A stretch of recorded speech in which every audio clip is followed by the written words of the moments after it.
एक जंग जो बंदूकों से नहीं, पैसों से लड़ी जा रही थी। एक बाप जो अपने अतीत से भाग रहा था, लेकिन किस्मत उसे वापस खींच लाई। और एक बेटा जिसे साबित करना था कि वो अपने खून का असली वारिस है या नहीं।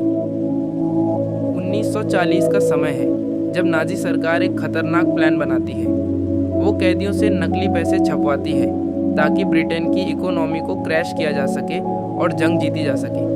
ये नकली नोट्स सूटकेस में भरकर ट्रेनों के जरिए भेजे जा रहे होते हैं। इसी दौरान इंग्लैंड के बर्मिंघम शहर में एक हथियार बनाने वाली फैक्ट्री में महिलाएं काम कर रही होती हैं। बाहर जर्मन प्लेन्स बम बरसा रहे होते हैं, लेकिन अंदर काम जारी रहता है।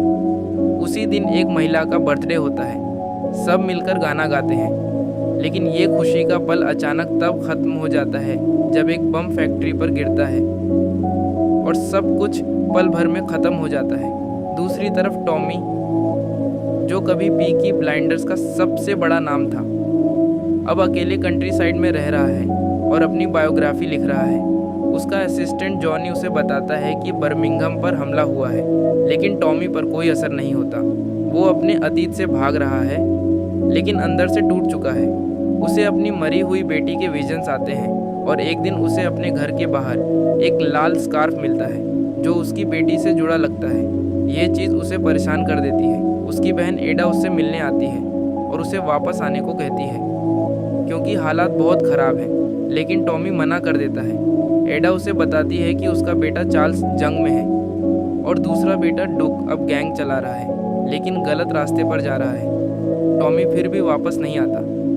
बर्मिंघम में डुक और उसकी गैंग फैक्ट्री से हथियार लूट रहे होते हैं। कोई उन्हें रोक नहीं पाता। ड्यूक का एटीट्यूड साफ दिखाता है कि वो अब पावर में है। बाद में ड्यूक की मुलाकात बेकेट नाम के एक नाजी एजेंट से होती है जो उसे नकली पैसों का प्लान बताता है। अगर ड्यूक उसका साथ दे तो उसे 20% हिस्सा मिलेगा। ड्यूक बिना सोचे हाँ कर देता है, यहाँ तक कि अपने देश के खिलाफ जाने को भी तैयार हो जाता है। उधर टॉमी के घर में एक मिस्टीरियस औरत को आती है जो खुद को ड्यूक की माँ जेल्डा की जुड़वा बहन बताती है। वो कहती है कि ड्यूक गलत लोगों के साथ है और उसे रोकना ज़रूरी है। वो टॉमी को कन्विंस करती है कि अगर वो वापस नहीं गया तो सब खत्म हो जाएगा। धीरे धीरे को टॉमी के दिमाग में घुस जाती है और उसे अपने अतीत का सामना करने पर मजबूर करती है। टॉमी को PTSD है। उसे अपने भाई की मौत का गिल्ट सताता है। आखिरकार वो सच मानता है कि उसने गुस्से में अपने भाई को मार दिया था। वो उसे समझाती है कि वो अतीत नहीं बदल सकता, लेकिन अपने बेटे को बचा सकता है।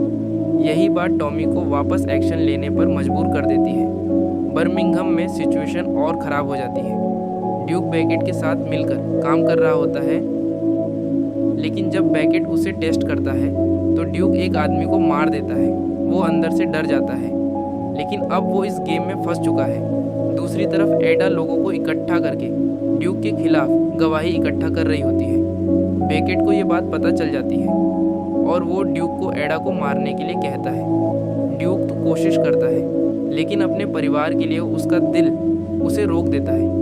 लेकिन बेकेट खुद एडा को मार देता है और ड्यूक बस हेल्पलेस खड़ा रह जाता है। टॉमी को एडा की मौत का एहसास हो जाता है और वो तुरंत बर्मिंघम लौट आता है। वो ड्यूक का सामना करता है, उसे सच्चाई बताने पर मजबूर करता है और फिर बेकेट को ख़त्म करने का फैसला करता है। एडा के फ्यूनरल के बाद टॉमी और ड्यूक साथ मिलकर प्लान बनाते हैं। ड्यूक अंदर से कन्फ्लिक्ट में है क्योंकि क्यों उसे टॉमी को मारने के लिए भी कहती है, लेकिन ड्यूक डिसाइड करता है कि वो सही करेगा।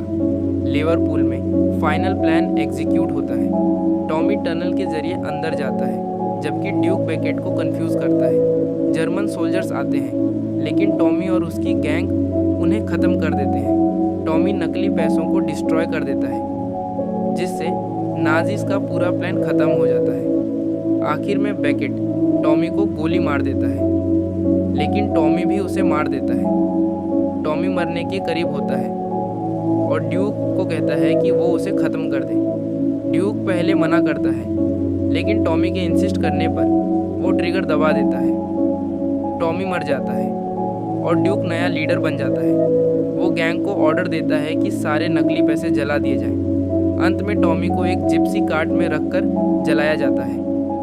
और सब उसे आखिरी विदाई देते हैं। कभी कभी इंसान अपने अतीत से भागता है, लेकिन सच ये है कि वही अतीत उसे उसकी असली पहचान तक वापस ले आता है।